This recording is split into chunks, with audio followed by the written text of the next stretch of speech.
প্রিয় দর্শক মণ্ডলী, আজকে আমরা ডিসিপ্লিন নিয়ে কথা বলবো।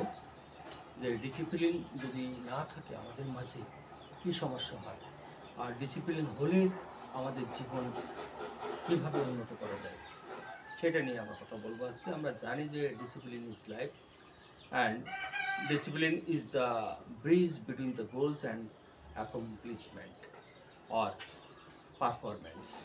আমরা বুঝি যে ডিসিপ্লিন হলো আমাদের জীবন। ডিসিপ্লিন ছাড়া জীবনে কোনো কিছুই করা যায় না। জীবনে সফলতা অর্জন করতে হলে ডিসিপ্লিন দরকার।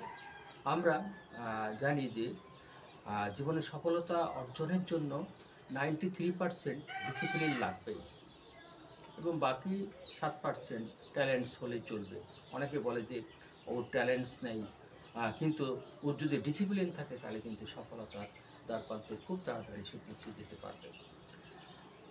একটি উন্নত জাতি হওয়ার প্রধান বিষয় হলো যে তাদের ভিতরে শৃঙ্খলতা আছে কিনা সেটা জানা।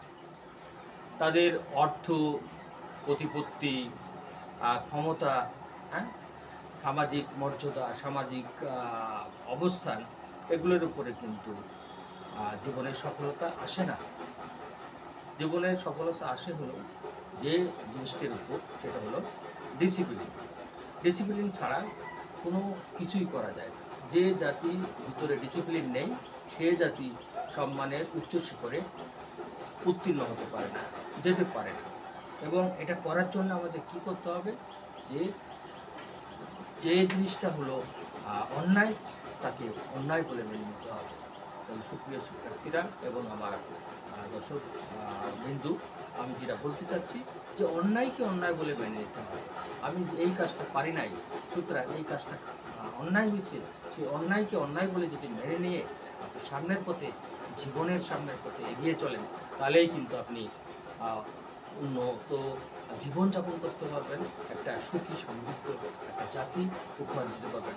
আমাদের বাংলাদেশে যদি শৃঙ্খলা আমরা আবদ্ধ না হয়, শিক্ষা প্রতিষ্ঠান বলেন, দেশের বলেন, সামাজিক অবস্থান বলেন, পাড়া প্রতিবেশী, কোথাও কিন্তু আপনার যদি শৃঙ্খলা না থাকে তাহলে কিন্তু আমরা এগোতে পারবো না।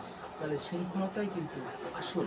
আপনার টাকা পয়সা, গাড়ি বাড়ি, ফ্যামিলি স্ট্যাটাস, এর উপরে আপনার জীবনের সফলতা নির্ভর করে না। যে জিনিসটার উপর নির্ভর করে সেটা হলো আপনার ডিসিপ্লিন।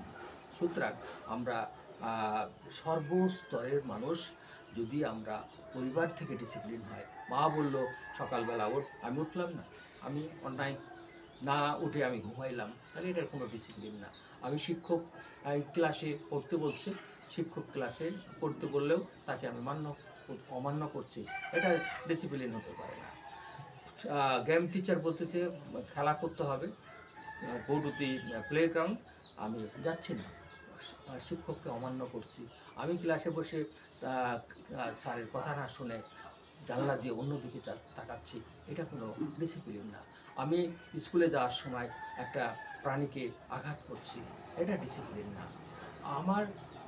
আমি যেটা বুঝি ডিসিপ্লিন, যে আপনি যেটা অন্যায় সেটাকে অন্যায় বলে যদি মেনে সামনের পথে এগিয়ে চলেন জীবনে, তাহলেই কিন্তু একটা সুখী সমৃদ্ধ জাতি গঠন করবে। সবাইকে ধন্যবাদ।